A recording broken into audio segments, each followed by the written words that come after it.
there is an invisible villain that is working against you.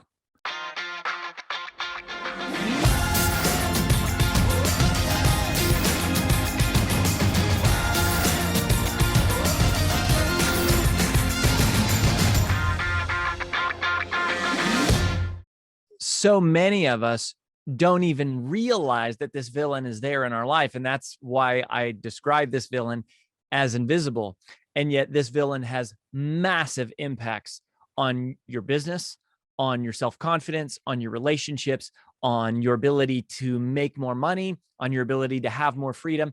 And it is alarming and shocking and scary and terrifying how effective this villain is in working against you. Now, who is this crazy villain? Like, what is this villain? What is this invisible thing, this invisible enemy that is working against you? Well, it's actually pretty simple. It is your self-talk. It is your self-talk. It is what you say about yourself. And the powerful part about this is that your invisible villain can also become your invisible ally. But in order for it to become an ally, it actually has to first become visible. What I mean by that is the reason why this villain is so effective at holding you back and keeping you scared is because you don't realize the power that this villain has over you. In fact, most people don't even realize the fact that this villain is there. It is all of these thoughts that you tell yourself. Let me just see if any of these sound familiar. You say, oh gosh, I would love to do that, but that would never happen for me. Or gosh, that would be so amazing, but I'm not good enough to make that happen. I'm not smart enough to make that happen, or I don't deserve to make that happen, or no one will ever love me the way that that person is loved, or I'll never be able to make that kind of money, or I'm not smart enough, or I don't have enough influence, or I don't know what to do. I've never done this.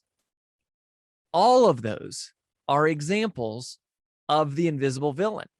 And what's wild about it, right, is this isn't necessarily somebody from outside, like a normal villain who's holding you back, who's trying to hurt you, who's trying to harm you, where you can see them and you go, oh, I'm very aware that there is a villain attacking me. This is much more subtle and therefore much more dangerous because it's you.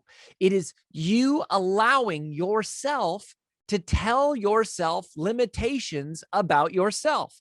That is the invisible villain. It is yourself allowing you to tell yourself limitations about yourself. Self-talk, your greatest invisible villain. And it's alarming because one of the things that I've realized is that most people would never let a stranger talk to their kids the way that they talk to themselves. Most people would never let a stranger say something about their spouse or their mom or their dad. Like, they would never stand for it. And yet they say those things about themselves all day, every day, about all types of different things. You are your own invisible villain. It's your thoughts. Now, if you understand why this happens, hopefully it will give you some power to overcome it. The reason why this happens, right? You might go, well, why am I doing it? Because it is self-sabotage. Well, actually, it looks like self-sabotage, but you go, well, why would my own brain tell me these negative things? And the reason is because the human brain is not designed for success. The human brain is designed for survival. And what survival is all about: conserving energy, keeping you safe, creating certainty, and not taking risk. And yet we know that success is very different from survival. So success is about working hard, doing things that are new, growing, learning, taking chances, doing things that are uncomfortable. So there's a great difference between survival and success.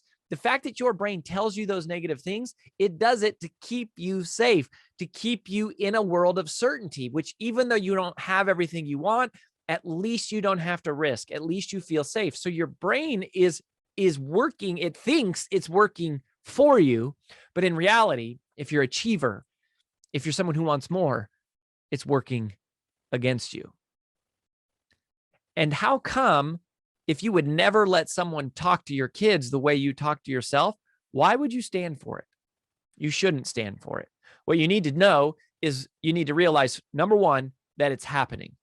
Number two, the reason why it's happening is not because something's wrong with you. It's because you have a perfectly functioning brain and it is doing what it's supposed to do, which is keep you safe. But number three, what you have to realize is that it is your job to reprogram your brain, not for survival, but for success. And the way that you do it is you reprogram it. How do you program something? You tell it this is a new program, just like a computer. You rewrite the program, and for yourself, you have to run that program over and over and over and over. It's kind of like if you had a record playing and the record was a negative album of self-talk, you need to take that one off and just replace it with a new one. And all things in your life will change and improve and get better from that moment as you relearn and reprogram and revive the way that you talk about yourself.